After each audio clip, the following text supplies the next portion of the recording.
LSU has 1 weekend to lock down five-star corner DJ Pickett. Can they do it? We've got the deets. It's Locked on LSU. Let's go.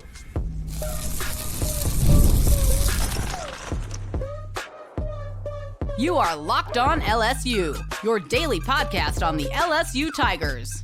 Part of the Locked On Podcast Network, your team every day. Okay, let's get it. It is Locked on LSU, your team every day. I'm your host, Matt Moscona. Thanks so much for making us your first listen. We are free, available wherever you get podcasts, of course, on YouTube as well. So please subscribe. If you are on YouTube, smash that like button. And as always, one of the fastest ways to help us grow is to leave your comments below. Tiger basketball got a win over Northwestern State. Couple of thoughts on that coming up here in just a smidge. But LSU will host Oklahoma. And yes, it'll be the final game in Tiger Stadium, the final game of the regular season for 2024. And we all want to see LSU finish strong, beating Vanderbilt, Oklahoma, getting to 8-4, some positive momentum after the 3-game losing streak and the subsequent Bryce Underwood flip. But this was a pretty massive weekend for LSU and for really every team in college football, because the recruiting dead period starts Sunday at midnight. So going into Monday, which means schools, coaches cannot have face-to-face contact with recruits again before the signing period, which starts on Wednesday. So this really is it. This is your final push. This is your final opportunity to make your pitch for the players that are on your campus this final weekend of the regular season. It's massive. It's massive to have the final visit. It's like any other form of negotiation. If you get the final word, if you get the final say, if you get the final pitch, the final push, it's a big deal. And it's a big deal because LSU has DJ Pickett on campus this weekend. Now, if you're not familiar, DJ Pickett, 5-star, number 1 cornerback in America. He's out of Florida, and he's been committed to LSU since July. Actually, he committed while we were at SEC Media Days in Dallas. I remember doing a commitment episode here on DJ Pickett while we were in Dallas at Media Days. But at the time, DJ Pickett said the opportunity to go play for Corey Raymond, what more could you possibly want? And that opportunity still remains. Corey Raymond has done an incredible job getting DJ Pickett's commitment. And from then until now, DJ Pickett hasn't taken other visits, but Miami and Oregon have continued a pretty heavy push. Now, he's from Florida. He has family, plays at the University of Miami, and we know Miami has deep pockets as well. And if there is a thought of a team that could come in at the 11th hour and flip DJ Pickett, it's probably the Hurricanes. Now, we'll see if that happens. But LSU has DJ Pickett on campus this weekend from Friday through Sunday. So a 3-day visit for DJ Pickett on LSU's campus with Corey Raymond for the Oklahoma game. Tigers will have the final visit, the final say, the final push. Ultimately, all the reasons DJ Pickett picked LSU are still in place. You have all the resources. You'll have the opportunity to play immediately. You're going to play for and be developed by Corey Raymond, and there will be NIL money in place. But I will tell you, as I sit here, as frankly as I can, that after what we saw with Bryce Underwood, I will not believe anything is done until the ink is dry on the dotted line on signing day. Because everything I just told you about DJ Pickett was true for Bryce Underwood. Until one of the richest men in the world, his wife, decided she wanted Bryce Underwood. So he, an Illinois grad, dumps $12 million in Bryce Underwood's lap and undoes 3 years of recruitment by LSU by stroking a big check. What's to say a billionaire at Miami or at Oregon, Phil Knight, may not do the exact same thing this week? I don't know. I'm not telling you it's likely, plausible. I have no inside information. But I think precedent matters. We just saw it with Bryce Underwood, and I need to see this thing get across the finish line. All the signs are there that LSU wants DJ Pickett. I've shared this with you before, that I was told 2 weeks ago now, that, 2 weeks ago, that LSU had three main priorities. It was Bryce Underwood, DJ Pickett, Jahkeem Stewart. Bryce Underwood's already flipped. You got Pickett on campus this weekend for the final weekend. Look, he could have gone to Oregon, could have stayed home, gone to Miami, came to LSU. And the other's Jahkeem Stewart, who we'll talk about here in just a quick second. But dead period starts Sunday at midnight. You get your final say. Ultimately, if there is a team that comes in the 11th hour and dumps a Godfather offer on DJ Pickett, can LSU match or exceed it? Remains to be seen. Tigers did free up $1.5 million with Bryce Underwood's flip. So I believe DJ Pickett will be an LSU Tiger, but I can't tell you that with 100% certainty until you get this thing across the finish line. Now, Jahkeem Stewart's another interesting one. Remember, Jahkeem Stewart had a stated Final Four. It was LSU, Ohio State, Oregon, and Southern Cal. Earlier this week, Steve Wiltfong over at On3, national recruiting expert, crystal ball Jahkeem Stewart to Southern Cal. Remember, Southern Cal is a private school. They've got tons of money. Their defensive line coach, Eric Henderson, is from New Orleans, as is Stewart. So there's a lot of ties there. Also, Stewart was supposed to be visiting Ohio State this weekend. Word is that visit has been canceled. He won't be going to Ohio State. So it feels like this is now down to USC, which clearly, when you start to see these crystal ball picks in, it's not plucked from the air. It's rooted in something. USC has the lead. Can LSU, between now and Wednesday, make up whatever ground they need to for Jahkeem Stewart? Bo Davis and Frank Wilson have done a great job recruiting Jahkeem Stewart. Frank Wilson was a massive part in Stewart being able to reclassify in New Orleans. But if it comes down to a gigantic number, can LSU match or exceed what one of these other schools is willing to pay? Most likely Southern Cal. We're going to wait and see. The significant news there, though, is it appears as though Stewart will not be headed to Columbus to take in the Ohio State-Michigan game. Can LSU close? We'll find out. A couple of other guys worth keeping an eye on. Derek Meadows, we've talked about him a ton. Big 6'6" receiver from Michigan. Preps at Bishop Gorman in Las Vegas. He's been committed to LSU since the summer, but has not been to LSU since that commitment. Word, he has visited Notre Dame and Michigan here in recent weeks. So there's a thought that it could be one of those schools. Some of the crystal ball projections have flipped to Alabama this week. And remember, Bama lost a 5-star receiver in Caleb Cunningham, who flipped from Alabama to Ole Miss. So it could be a situation where Bama, desperate for a receiver, willing to overpay. You know, I know from LSU's perspective, they have a low six-figure NIL offer on the table for Meadows, and they're not willing to go higher. So if Meadows wants to be a part of this LSU class at the dollar amount they've offered, great. But they're not going to overpay for him. So it's something worth watching this weekend. But Meadows is in Baton Rouge to take in the LSU-Oklahoma game. This is his first visit to LSU since he committed. So another one worth keeping an eye on. Tyler Miller, committed to LSU, kid, a big offensive lineman out of the state of Mississippi. Ole Miss continues pursuit there, but he seems solid to LSU. Again, we'll see. Mike Tyler, the 3-star tight end out of Columbia, South Carolina. We've talked about this with Shea Dixon from On3, the Bengal Tiger. You've heard Shea say this plenty here, that he does anticipate Mike Tyler will end up staying home and flipping and going to the University of South Carolina. He hasn't made that announcement yet. We'll see.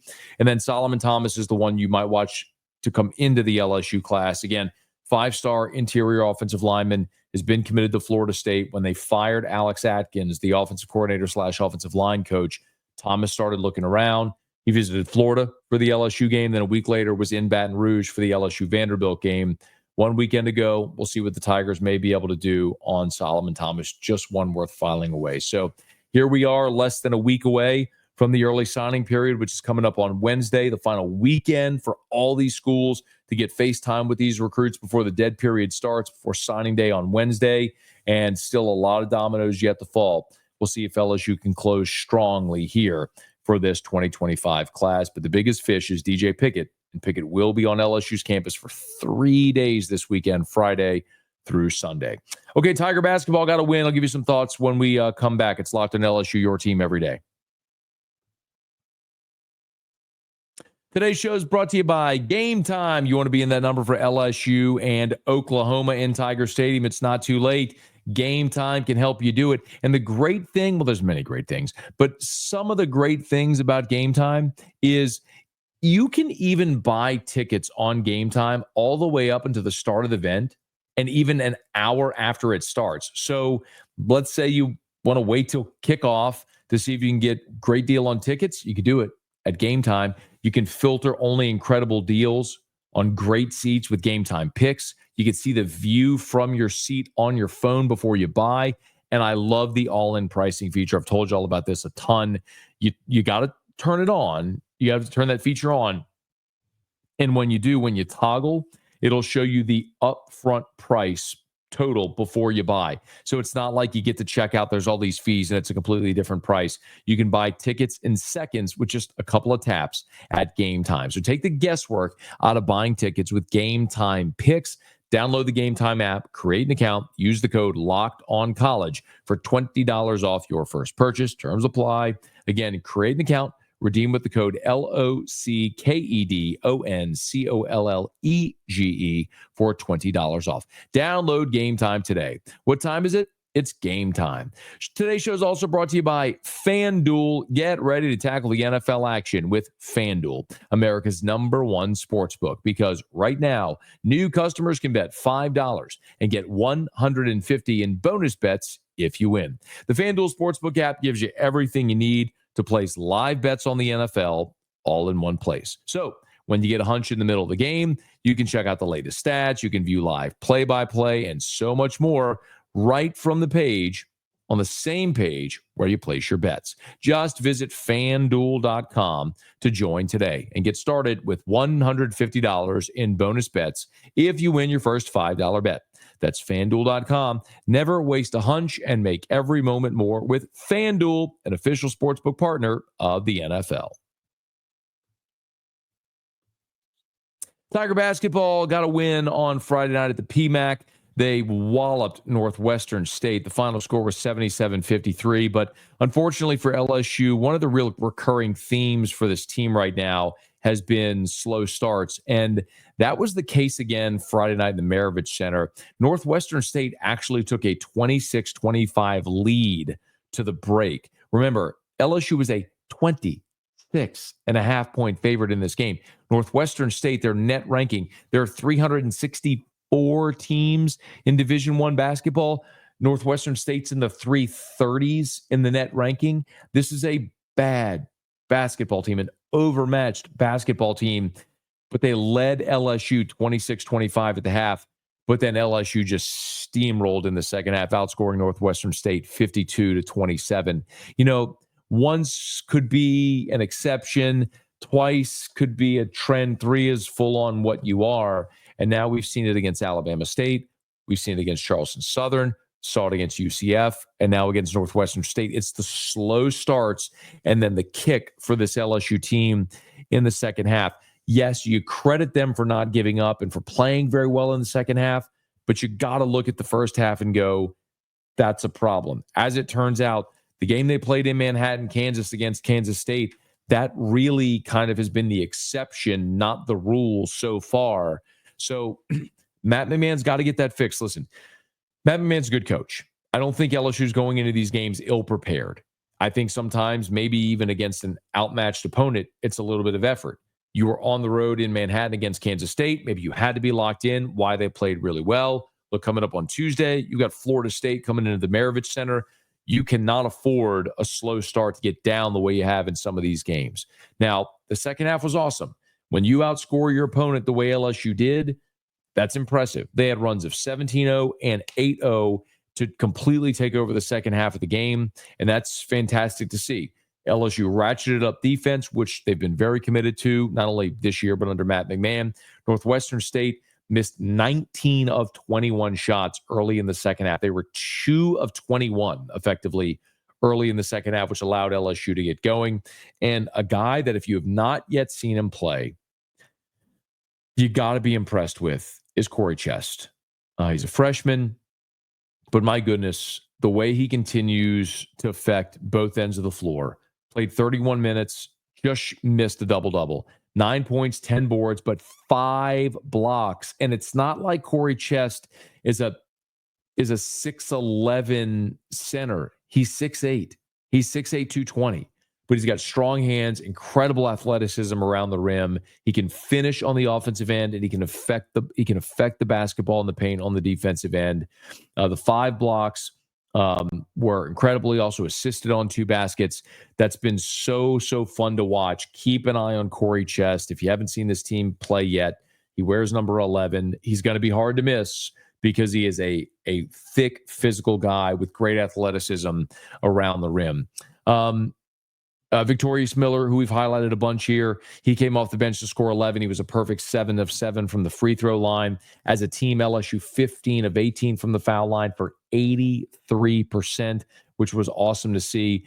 And LSU was led by Jordan Sears, who had 18 points. Cam Carter had 15 for the Tigers. Sears was 6 of 11 from 3. So you continue to see him connect. And look, we talked about it, but the comeback when they got down 20, the comeback against UCF really late in the second half, which spurned that, were back-to-back threes by Sears on back-to-back, in 3 consecutive possessions, which allowed LSU to cut a 12-point deficit to 5 and allowed them to make their run late in the game. So Sears continues to be a really great player. And look, Jai Bailey, I'd be remiss if I didn't highlight Bailey as well, because while nothing on the stat sheet is really going to pop, Jai Bailey filled the stat sheet.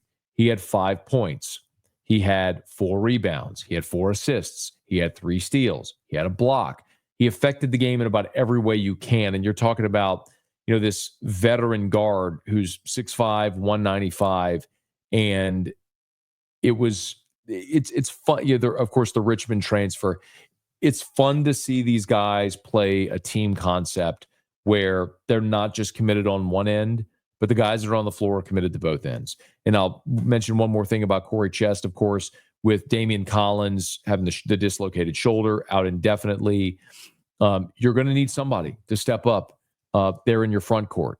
And my goodness, has Corey Chest been that guy so far? Robert Miller, who's a LSU legacy, played just 5 minutes, but he's a guy who could give you some minutes as well if you need some length. Derek Fountain, the same thing, came off the bench and played just 9 minutes for you. But Matt McMahon's figuring out his rotations here. He's figuring out who he can count on. And Corey Chest actually played the most minutes of anybody on the team, played 31 minutes. Cam Carter played 30. And forgive me, Jai Bailey played 33. Forgive me. But second most minutes on the team on Friday night against Northwestern State. So Tigers get a win. They beat Northwestern State handily. Again, trailed at half, but a massive second half. And LSU ran away from Northwestern State 77-53. Tigers will be back on the hardwood at the Maravich Center on Tuesday against Florida State. And this is a major opportunity. It's going to be an 8 o'clock tip on the SEC Network. If you can, get out to the Maravich Center, because, man, could they use a home crowd advantage. This is a 7-1 Florida State team, and this would be a massive opportunity for LSU if they could find a way to get this win. Florida State's only loss, by the way, on the season so far is to number 20 Florida. So we'll keep an eye on that on Tuesday.